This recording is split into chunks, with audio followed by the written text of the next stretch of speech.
I would like her to return to my village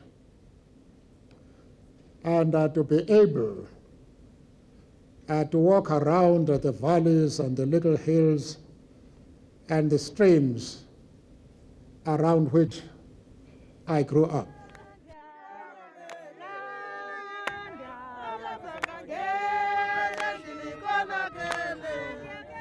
Ndiweli Milambo Enamagama is a Xhosa saying which means, I have crossed famous rivers. It refers to the sort of experience and wisdom one gets from being widely travelled. Nelson Mandela used the phrase to reflect on his early life. After crossing some important rivers, he said he realised there were many others still to come. When British forces crossed this river, the Kai, in 1835, it was to begin the final subjugation of the Transkei and its Xhosa-speaking people, among them Mandela's tribe, the Thembu. The advance of the white man had started the previous century, with trekboers extending the limits of the Cape Colony. 9 wars were fought over 100 years. It was the longest and arguably most damaging conflict in Africa, which shaped the political consciousness of generations to come. Even in this age of rapid technological innovation, Transkei seems remote from city life. For visitors, it offers glimpses of a bygone era and of people who still seem to follow their own rhythm.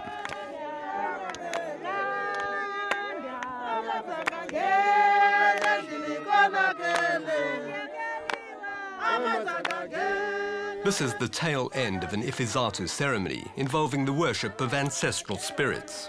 It's intended to bring good luck. The Xhosa were bound in their daily lives and actions by reverence for and fear of their ancestors. A calamity could happen if the spirits were offended. But many sacred rituals and time-honored traditions have been adapted or cast aside with the passing of history.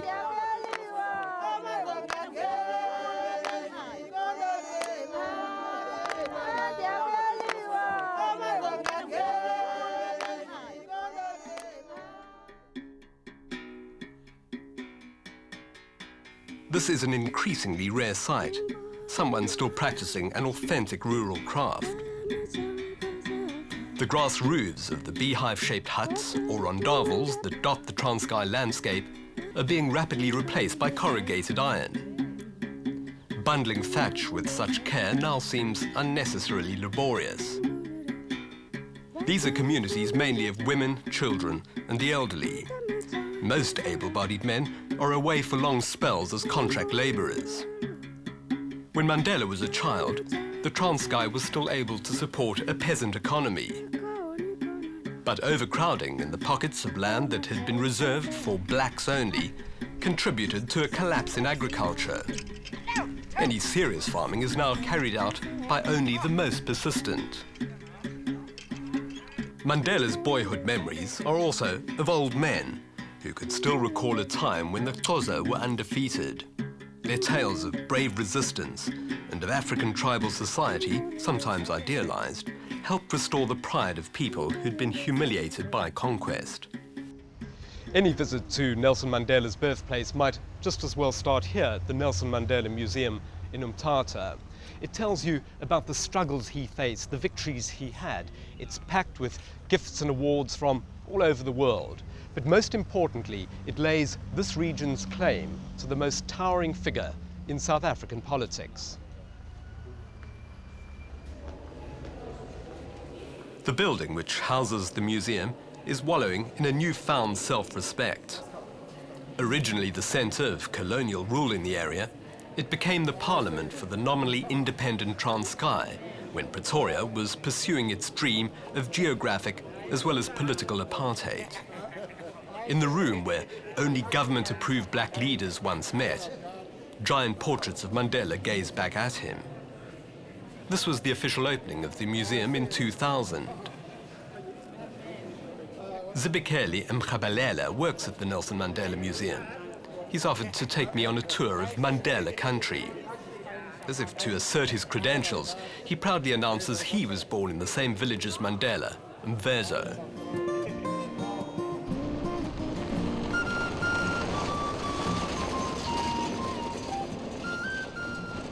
Mvezo is only 70 kilometers away, but it'll be a while before it's firmly on the tourist map. The road is a driver's nightmare, deeply rutted and strewn with tire-gouging rocks. Stray animals readily take their chances with approaching vehicles. Until Mandela's released from prison, only a few people in Mvezo knew or even acknowledged that this was where he was born. Home for the Mandelas was here on the banks of the Mbashi River in Thembu land, the southern part of Transkei. Mandela's father, Gadla Henry Mpakanyiswa, was the chief or village headman of Mvezo. He was also a valued councillor to the Thembu royal family. As grand as it all sounded, Mandela said even then the role of a chief had become debased by white colonial rule. Mandela's mother, Nosekeni, was the third of his father's 4 wives. The couple had 4 children, 3 girls and Nelson. This is the actual hut that Nelson Mandela was born in. Yeah. How did they prove something like that, or how sure can they be that this was Mandela's birthplace? I think we knew it through research. Mm-hmm. Yes. And Nelson Mandela visited the site, and maybe he said, this is actual hut where he was born in. Oh, really? Yes. So he remembered the exact spot himself? Yes, yes. Because there's nothing has changed. In his autobiography, Nelson Mandela notes that his father was a wealthy nobleman by the standards of his time. But life was still simple. The family kraal included a few thatched huts, a fenced-in enclosure for animals, and fields for growing crops. This is the ancient grindstone that Mandela's mother once used to pound maize. According to Mandela, she was an excellent grinder. The caretaker of Mandela's ancestral kraal, John Tjelakulu, is a fastidious man. Nobody gets out of signing the visitor's book, least of all Mandela. This was on his 87th birthday. Mandela had wanted to celebrate quietly by visiting his birthplace. A fold-up table and chairs were laid out in anticipation. These are rare pictures of Mandela enjoying the quiet surroundings of his birthplace, filmed by a member of his staff. But the tranquility was short-lived. Before long, it seemed the entire village up the hill had gate-crashed the party. Mandela appeared genuinely pleased by the invasion and insisted on being introduced to each of the children, nearly 100 in all. He's always had a special affinity with children, but these ones share his deep rural roots. Happy birthday to you. Those close to Mandela say he visibly relaxes here, even tucking into the champagne, although he seldom touches alcohol. Village elders from Mvezo congregate around Mandela. One of them tells Mandela how pleased they are he's there in person because they usually see him only on television. Mandela indulges their long-winded stories, just like his father would have done before he was deposed as chief of Mvezo.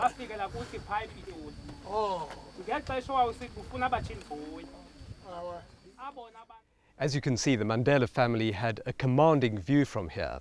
The Mbashi River winds through the valley just beyond the cultivated land there. But the young Nelson didn't have a chance to savour the beauty of the place. He was only 2 when his father was charged with insubordination by a white magistrate. It was a pretty minor dispute over cattle, but Mandela's father rebuffed attempts by the magistrate to intervene. Since his position was as much dependent on the approval of the colonial administration as tribal lineage, the magistrate, enraged at the slight, stripped Gadla of his title and evicted him from his land. We lost the chieftaincy in 1920 when my great-grandfather, Chief Mpakanyiswa Gadla Mandela, rejected a summon by a magistrate, a local magistrate in Biki. And by so doing, he was saying that here in Thembu land, he only recognizes the Thembu customs and the Thembu traditions. And he rejected any foreign rule or any allegiance to British colonialism. Of the many dreams nurtured by Mandela, getting back his family land was certainly one of them. Under new laws imposed a few years before his father was evicted, black people in South Africa had lost most of their land. You needed to hang on to what you had. While Gandla's stand against the magistrate might have been laudable, it was also foolhardy. His family faced ruin. Mandela reckoned later that his father's proud rebelliousness was passed on to him. But he's here to see his grandson Mandla reclaim the traditional leadership of Mvezo. Mandela now has the power to decide disputes and to try certain criminal and civil cases. Although this kind of local rule doesn't fit easily into a modern democracy, South Africa's new constitution recognizes and protects traditional customs and laws. Some weeks later, Mandla was overseeing plans to revamp his family's historic kraal. A new great place, as the Xhosa call the seat of their chiefs, was already taking shape. Nothing too ostentatious. It's made up of a cluster of modern-day rondavels. The ruins of the original huts were also about to have replicas grafted onto them. Just like it used to be, or so it was promised. It is very important to me. Before I start erecting any other roundavels, that I start with the household of my great-grandfather and ensure that it is fully intact. But Mandla intends the family property to be more than a Mandela memorial. He wants to set up a model farm on land that's been untilled longer than anyone can remember. My grandfather, when he tells his story, is that his father owned the land from above the hill all the way to Mbashe River. But today, with my installation, we've had to buy a lot of the land back, which was lost to us. As you know, that legally, if a person has been occupying land for more than 30 years, it becomes theirs. We've been away from Mvezo for 87 years. Mandla's hoping to encourage the people of Mvezo to return to farming, in the same way his grandfather inspired his countrymen to reclaim their rights. People here in Mvezo have a lot of expectations by me having the family name of the Mandelas. And we are in one of the most impoverished areas in South Africa, where people are very reliant on government grants. They're no longer working the land, doing agriculture, growing maize, wheat, sorghum. And people have just become too reliant on government grants.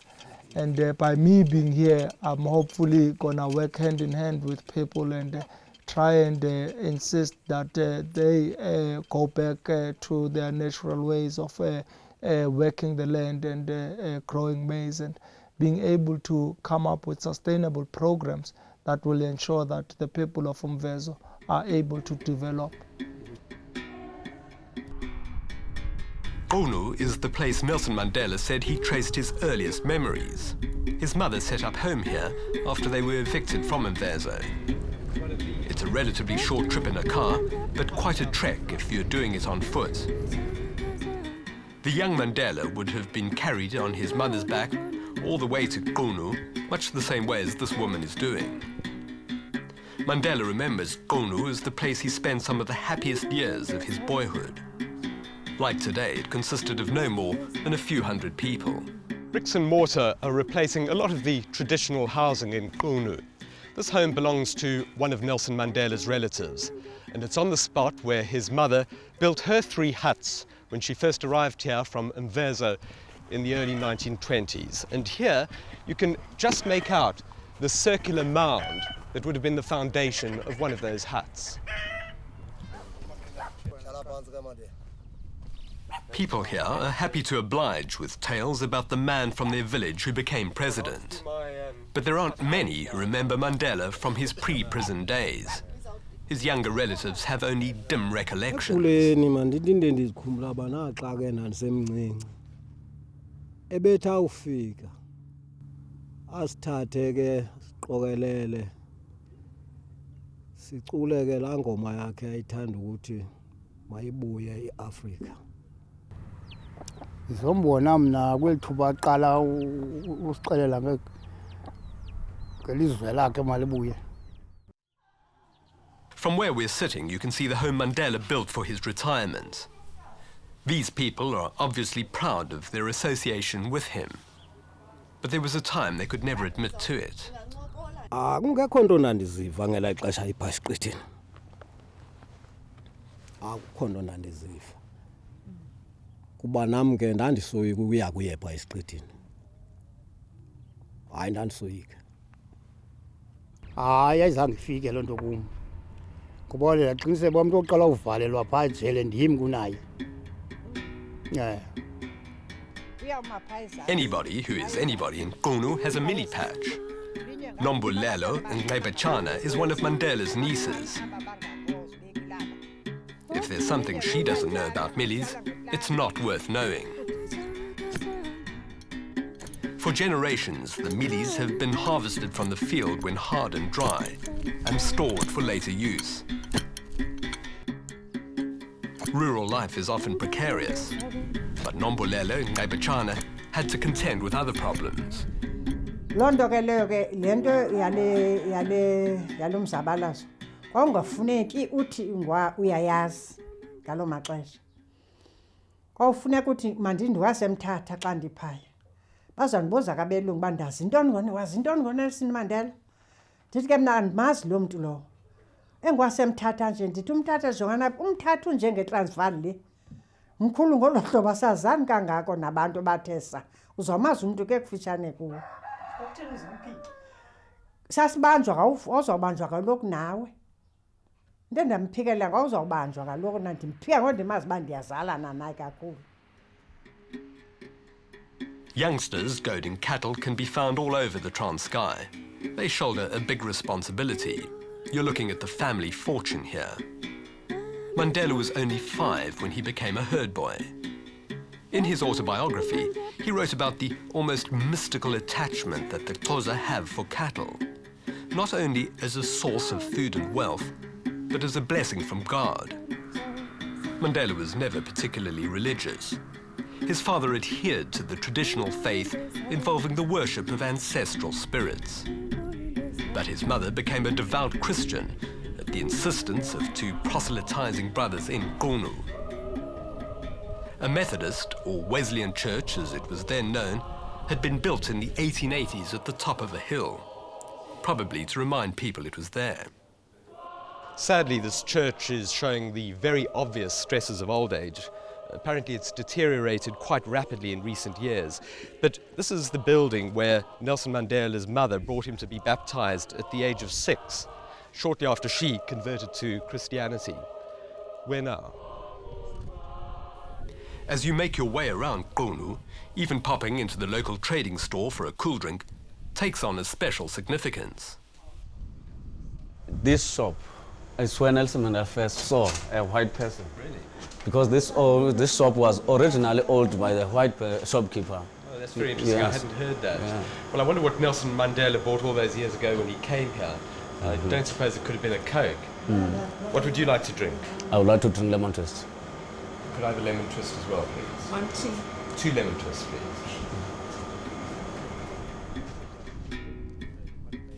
The same brothers who encouraged Mandela's mother to join the Methodist Church also put pressure on her to send her son to the local mission school.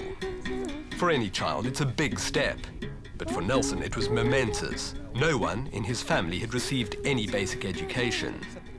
He was duly enrolled at the school in Qunu, and his traditional name, Kgolekglagla, was dumped on the first day, like many other mission-educated children at the time. And there were only 4 rondavels here. 1, 2, 3, 4. And here you can see the rocks. If you see, this is the original foundation stone. If you follow it, you could see that this is a complete circle. So it actually makes a full circle that you can still see to this day. Well, perhaps not much to see nowadays, but this is where Nelson Mandela's well-intentioned teacher, who arguably through some misplaced loyalty, gave him a name that would stick, Nelson. Ironically, he went on to become more famous than his English namesake. Mandela wrote that from an early age he spent most of his free time in the veld, playing with other boys. High-performance cars went around then. But as a child, Mandela recalls careering down smooth rocks in the hills above Xhosa. They were known as sliding stones. I can imagine for a kid it's pretty daunting, but when your bones are getting old, it's doubly so. It's only about 40 meters, but it's going to be a long 40 meters. Here goes.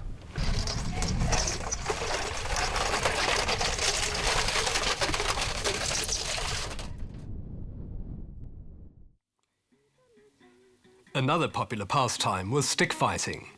Most young boys were potential warriors, so it was more than just a game. They learned valuable combat skills, how to attack and defend, or how to strategize in the thick of battle. Mandela described stick fighting as essential knowledge. It's all but disappeared now, but Zimisele Hempi still trains a handful of would-be gladiators in this African martial art.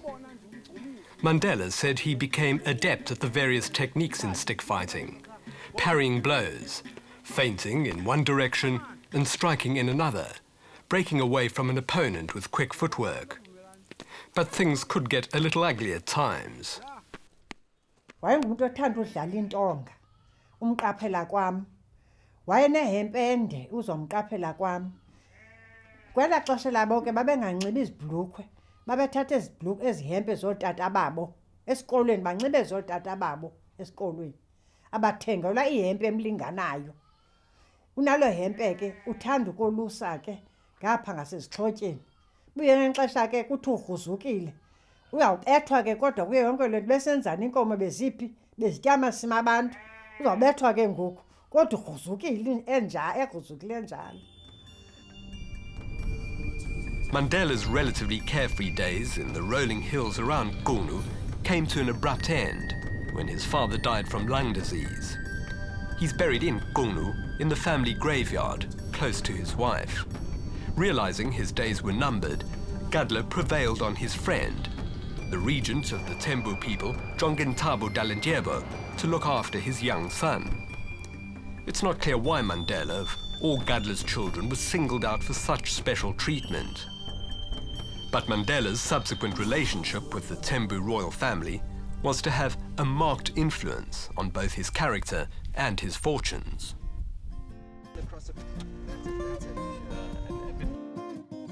Once again, we're dodging potholes and livestock. This is the road to Mvezo, where Thabo, the man who was to become Mandela's new father figure, maintained his great place. As you can see, the trees there and the white building. It is next to the great place where Nelson Mandela was taken to by his mother after his father died when he was 9 years. Right, yeah, I can see it just through the trees there. Yes, it's there in Mvezo. Thabo was appointed acting king of the Thembus because the heir apparent, Sabata, was too young to rule. Consequently, Mvezo was the provisional capital of Thembu land. And would there have been villages around the great place at the time? Villages like this? Yeah, I think so. There were villages like this for that time. So this would have been the center of power in Thembu land? Yes, it is. In truth, the takeover by whites had deprived the Thembu rulers of any real authority. But they continued to conduct traditional courts and exercise some authority over the distribution of land under their control. Tribal meetings were held under these trees, where even Thabo could be admonished by his subjects. Mandela then was young. He used to hide on the other side of the kraal, listening to the elders here. That's where he got the wisdom. Yeah, you see? For instance, if somebody stole somebody else's cattle or whatever, and they arrested the person, would that person be brought here? Brought here, not to the magistrate. Yeah, he was sentenced here. And what sort of sentence would he have received Maybe- for stealing Stealing, cattle? maybe going to be sentenced an ox. You see? Oh, he would have to pay an ox. Pay an ox. That would be a fine. That will be fine, or 2 oxen. Or more. Yeah, or more. Yes. It depends on the weight of the case. Okay, and I imagine they also settled land disputes here. Yeah, land dispute. Right. They were settled here. Okay. There's no other place. And Mandela claims that his own notions of leadership were substantially shaped by what he observed at the Great Place.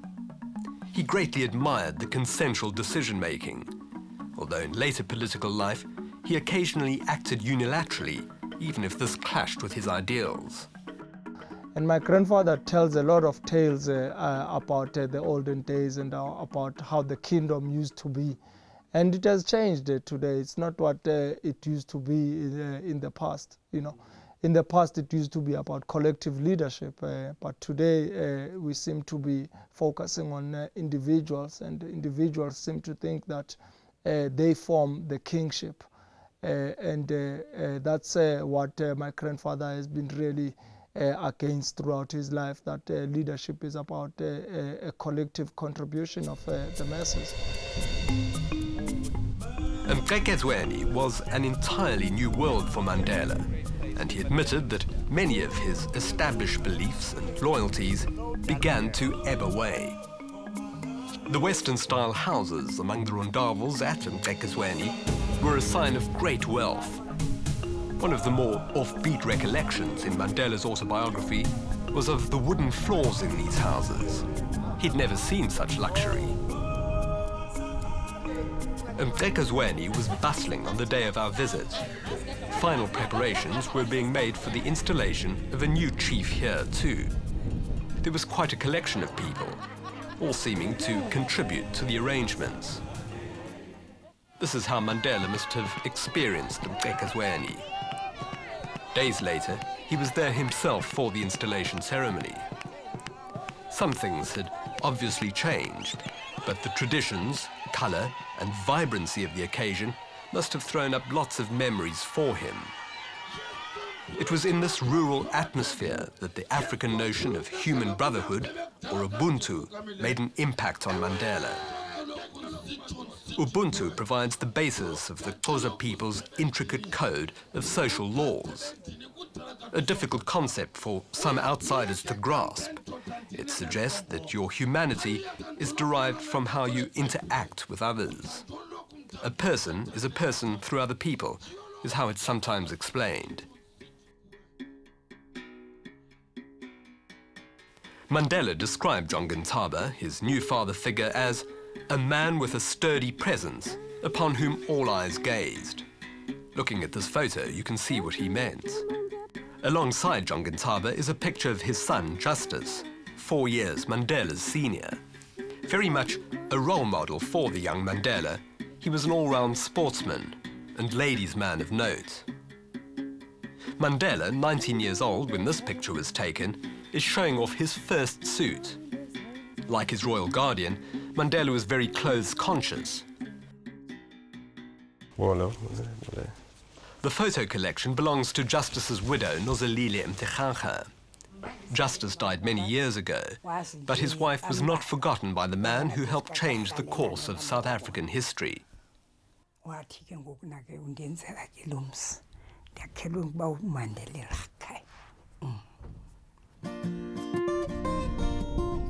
For Mandela, the church at Mvezo played an unwitting role in his first serious romance. It was during a service here that he took a shine to the Methodist minister's daughter. Her name was Winnie Matiolo, not to be confused with Winnie Madikizela, who featured so prominently in Mandela's later life. More than just a teenage fling, Mandela wrote about it in Long Walk to Freedom. Kodwa ukhohla hlengevani nalento ufile ngumuntu ophandleni mina yiyo ndandingafa umama strict sasifihla. Winnie's father was also a formidable man, a fire and brimstone preacher as Mandela recalls. But this didn't stop Mandela from raiding the Reverend's Millie patch.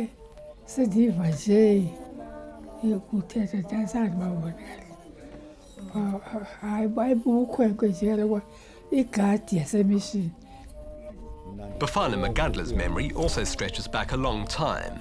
He's now an elder at Mqekezweni. He can remember Mandela having a rebellious streak, especially when he and Justice got together. Ndikhumbula okokuba babefunda apha eMqekezweni beyalwa sisiva uba bayalwa ukumkani uJongintaba esithi fundani Justice, Kholihlahla fundani, ilizwe ekugqibeleni lizawuphathwa nini. Ndikhumbula zonto awayezithetha. Kwenzeka ke ngokukhula kakuhle kwabo bathatha imoto bayidrayiva kanti abanalayisensi babanjwa. Ngathi abantu unwabileyo nonyana kaJongintaba uJustice ezonwabele nje kuhanjwa nezinto wathi tjena ezinto zabaqaba on a Saturday kuyiwekeleni yasike ibholorho ababekele ibholorho ke asisiva uJustice inyana kaJongintaba wayebe umpu kayise lepipo mthikho double barrel ayi napha nasike amaqabo yikeke ake kudlalwe kakuhle nake andazi into ngezonto seyiva nje xa sinokhona. For the most part, though, Mandela seemed to conform to the expectations of his guardian. He went through the ritual circumcision that marks a Xhosa boy's transition to manhood. According to Xhosa tradition, an uncircumcised male can't inherit his father's wealth, marry, or officiate in tribal rituals. Mandela, together with his adoptive brother Justice, was brought to the secluded valley on the banks of the Mbashi River. Known as Chilaga, it's the traditional place of circumcision for Thembu royalty. They lived here for a while, isolated from society. Mandela said it was a kind of spiritual preparation for the trials of manhood that lay ahead. The initiation ceremony was obviously a physical ordeal for the young man. The circumcision was carried out using an assegai or spear, and it was a disgrace to cry out in pain. Nelson Mandela remembers it taking ages for him to regain his composure before shouting out Indian Daughter, which means I am a man. Some apparently well-intentioned remarks at the initiation ceremony by Njongintaba's brother, Chief Meleqeli, added to Mandela's discomfort. Chief Meleqeli said although ritual circumcision promised them manhood, it was an empty and illusory promise, because under white rule, they had no control over their destiny. Mandela initially dismissed the comments. He regarded the white man then as a benefactor, not an oppressor. But in time, he said, the chief's words began to work on him.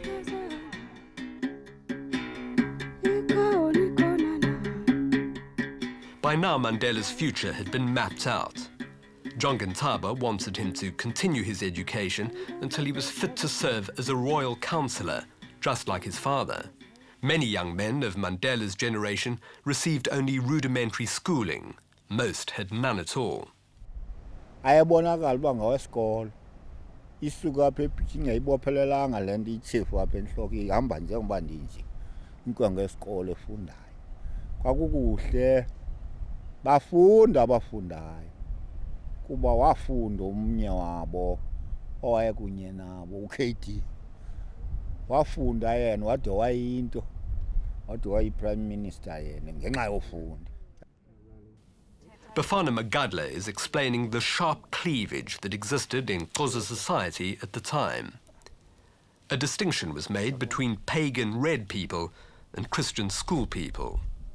The red were largely conservative traditionalists, while the school had been westernized to a degree. Mandela was decidedly school.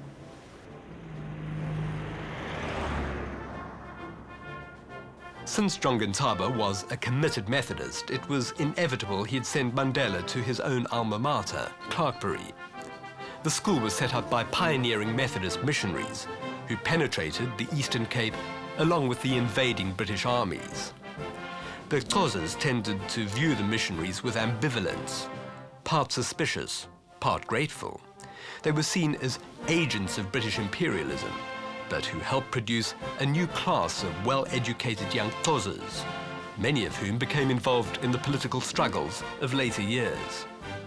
In fact, the area is regarded as the cradle of African nationalism, largely because missionary endeavours, including education, began here earlier and more intensively than anywhere else. In its heyday, Clarkbury was the biggest educational institution in Thembu land. But the decaying buildings are hard to reconcile with an illustrious past. Clarkbury went into a terminal decline when the apartheid government withdrew funding from church schools in the 1950s. Today, a small school in several refurbished buildings retains some continuity with the past. Mandela stayed in the double-storey hostel, which dominated the top end of the campus. Only the shell now remains. Nelson Mandela's room in this hostel was in the upper wing there. The building was vacated in the late 1980s when pupils were relocated to a dormitory down the road. The building rapidly fell into rack and ruin. Apparently 2 boys set it alight when they tried to smoke out a swarm of bees, and locals plundered it for building materials like windows and doors.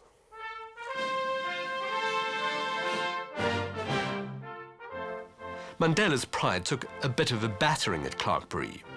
When he first arrived, he made a fool of himself as he struggled to walk in the first pair of boots he'd ever worn. After the deference he'd experienced at Xhosa, he was suddenly being treated like everyone else. There were plenty of other boys there with distinguished lineages. By his own admission, Mandela had a lot of catching up to do.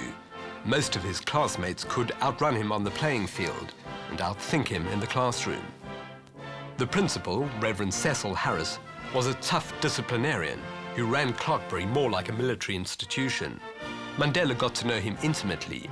He spent hours tending Reverend Harris's garden after Thembu asked him to take Mandela under his wing. There's not much evidence of a garden here, but this is where the Reverend Harris deigned to allow the young Mandela to work as a special kind of privilege instead of doing other manual labour with the rest of the pupils from Clarkbury. Mrs. Harris would come out of the kitchen with tea and scones and chat with Mandela. In fact, the Harris family was the first white family with whom Mandela became familiar.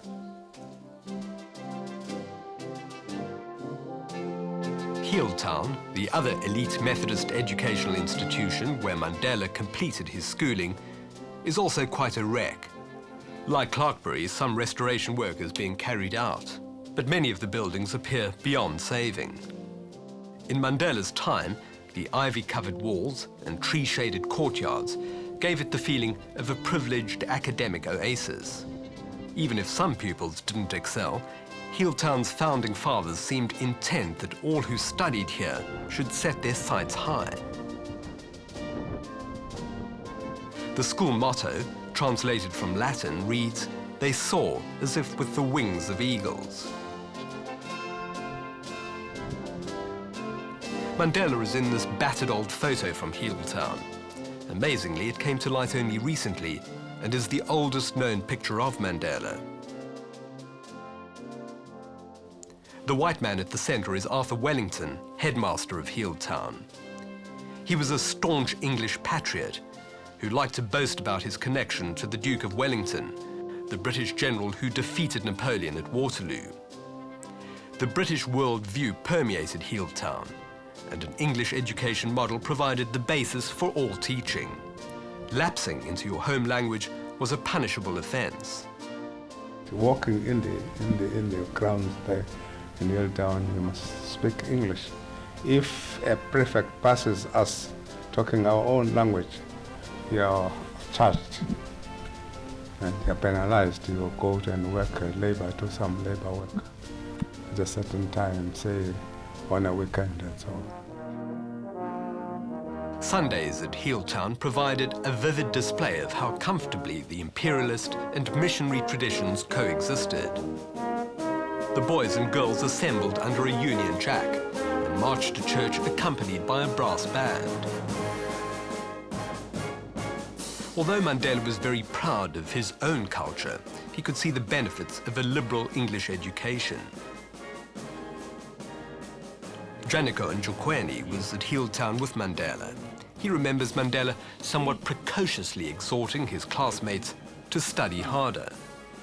Before the students wrote their examinations, he would encourage them at the boys' hostel. He would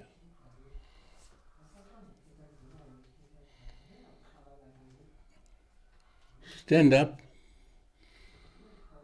go to the stage and address the students, encouraging them when they were going to write the examinations. Encouraging them to study? Encouraging them to study and encouraging them to write well. So he was something of a motivator even then? Yes. He was a good student. Mandela was appointed a prefect in his second year at Heeltown. Night duty involved patrolling in front of his dormitory here to apprehend fellow pupils who, in typical schoolboy fashion, insisted on relieving themselves from the veranda instead of going to the outside toilet. The housemaster was Reverend Seth Mokatimi. He impressed Mandela by standing up to the autocratic headmaster, demonstrating, Mandela said, that a black man did not have to defer automatically to a white, however senior he was. But Mandela's most memorable experience at Heeltown was during a school assembly in the dining hall. Dr. Wellington always made a grand entrance through Wellington's door, so called because no one ever walked through it except Dr. Wellington. One morning, however, a black man in a leopard skin kaross, clutching 2 spears, led the way, with Dr. Wellington following. He was the famous Xhosa poet Samuel Mqayi, whose writing was a major source of inspiration for early African nationalists. Mandela said when Samuel Mqayi rose to speak, he was initially disappointed. He wasn't terribly distinguished looking, and apart from his clothes, was quite ordinary. But Mandela said he could hardly believe his ears when, in the presence of Dr. Wellington and other whites, Mqayi spoke about blacks having succumbed to the false gods of the white man for too long. Mqayi was also renowned for his performance as an imbongi, a praise singer who marks important events with poetry in an often exaggerated manner. He raged against foreign culture, predicting how the forces of African society would eventually overcome it. This got the audience onto their feet, clapping and cheering. Mandela said Mqayi's performance was like a comet streaking across the night sky, and he began to alter his perceptions of white men like Dr. Wellington.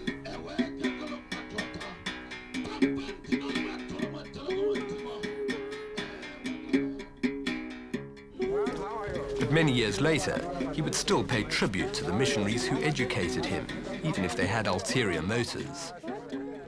At a time when the government took no interest whatsoever in our education, it was the churches that established schools, right from sub-A up to the university. All these were church schools established and financed by the church. Therefore, religion is in our blood, and that is why we are so emotional when we talk about the church. Mandela was only vaguely interested in politics as a young man. Even when he went on to university, his heart was set on a conservative professional career as a court interpreter, which carried much status in rural areas.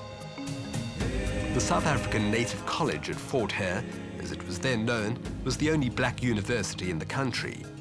Here's Mandela's name in the students' register. Mandela was proud to get into Fort Hare.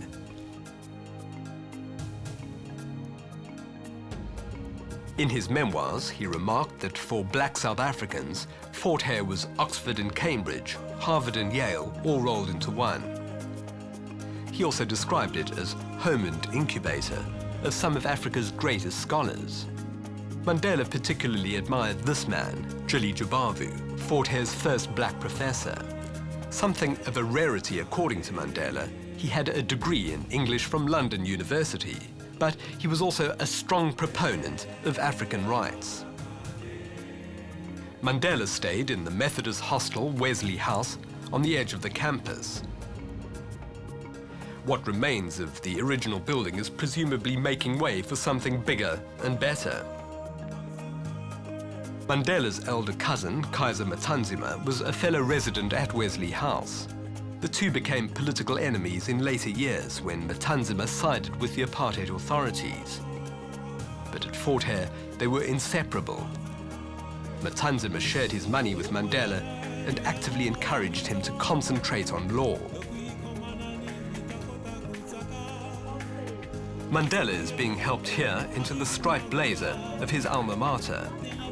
He was receiving Fort Hare's top honor, along with other famous alumni, including the Zulu leader Chief Mangosuthu Buthelezi, whose politics diverged from many of his student contemporaries. You must remember the whole of Southern Africa was not liberated at that time. And therefore, all of us, were bound to think alike as far as what to do about our oppression, what to do about liberation of our country. Although Mandela's prospects at Fort Hare were good, his stay was abruptly terminated after a show of rebelliousness. He became embroiled in a row about the university's perennially poor food and the powers of the Students' Representative Council. The principal, Dr. Alexander Kerr, gave Mandela an ultimatum, but Mandela rejected it, admitting later he was as surprised as Dr. Kerr by his action. Back at Mqhekezweni, Ntaba was preparing his own surprise for Mandela. He was planning arranged marriages for Mandela and his own son Justice. This wasn't what they had in mind. They decided to defy the regent and try their luck in Johannesburg. If this wasn't enough, they stole 2 of his best oxen to fund their escapade. Nozalile Mtekgaga, who of course eventually became Justice's wife, remembers how shocked people were. Ngapha ekhaya seva into ukubana umkile. Basimele no bawukholihlahla bemnkabakhwela bapheke eGauteng bebakhe inkomo zikabawo bemkanaso bafuna imali ngazo. Ekuhambeni kwabo ke bephaya emazweni. Ndifumanisa into kokubana babefikele kumzi omnye. Bathi bakuba befikele kulomzi kwacaca into kubana lo mzi unentokazi ezinhle. Kwacaca ba lo wamsengenile kwelikhaya. Wathi uba uRholihlahla hayibo. Masingaqale sibe nento esiyenzayo kwintombi zalapha kuba ezintokazi zinabantu bazo. Sakuba sengxakini. This is the rondavel that Mandela and Justice shared at Mqhekezweni, probably where they hatched their audacious plan to flee to Johannesburg. It was no way to repay Ntaba's kindness, biting the proverbial hand that had fed them. But the young men couldn't allow themselves to succumb to an attack of conscience. For Mandela, the decision to start a new life in the country's largest city would obviously have much greater repercussions than he or anybody realized at the time. Much of what he learned here would go with him and become part of the Mandela icon. Nelson Mandela had an extraordinary ability to combine traditional and modern values. This probably explains why he appealed to such a broad cross-section of people. There's little doubt that his formative years in this part of the world helped shape the man who was to become South Africa's greatest leader.